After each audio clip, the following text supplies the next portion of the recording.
The elections and democracy are fundamental for peace in South Africa.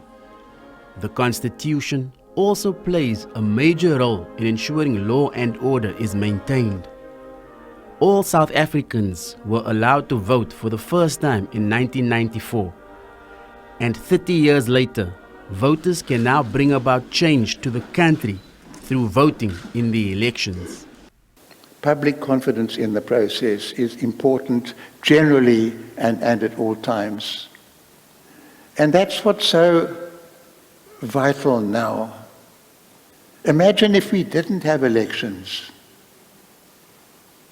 Before, people are so quick to throw stones at the IEC and the courts and so on.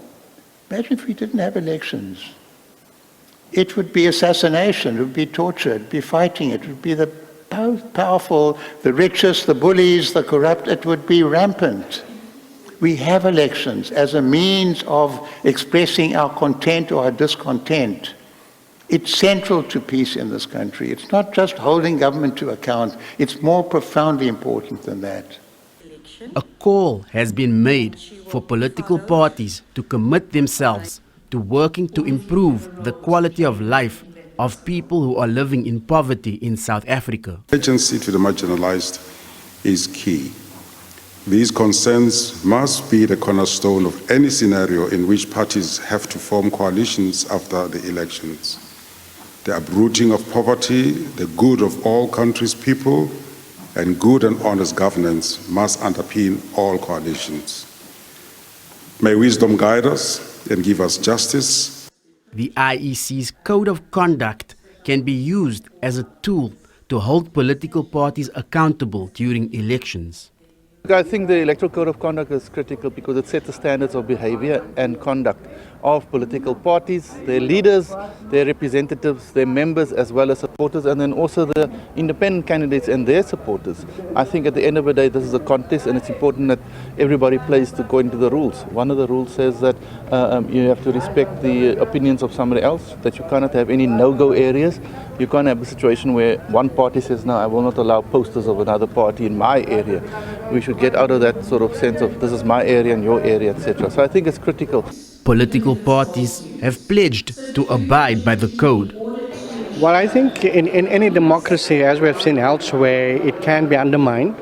And there is a situation, particularly in our case, where we have many parties, many contestants, and at times people might be overexcited to the point of even taking up arms, which we hope will never ever happen. But we need to secure ourselves, and that's partly the reason for the code of conduct, I believe. If we don't have a code of conduct, if we don't have laws that are binding us, we'll see ourselves having a coup, we see ourselves having war in the country, and that is very important for us to have a code of conduct. In fact, every profession has got a code of conduct because it binds us so that if you derail from the law will take its course. Well, look, so I think the main issues for our party now, foundational principles are non-racialism and democracy, and I think they are what's behind this code of conduct, ultimately delivering the best outcome for the people, in this case of the province, based upon the democratic will of those people and based allowing everybody, regardless of their race, religion and culture, a prosperous future here in the Western Cape. 30 years of democracy marks a significant milestone in the history of South Africa. But the vast majority of its citizens are still living in poverty. Governments that are elected over the next few decades will still have loads of work to do if they are to improve the quality of lives of the poor and cut down on the high level of inequality in the country. Only time will tell if they are up to the task. Corbin August, SABC News, Cape Town.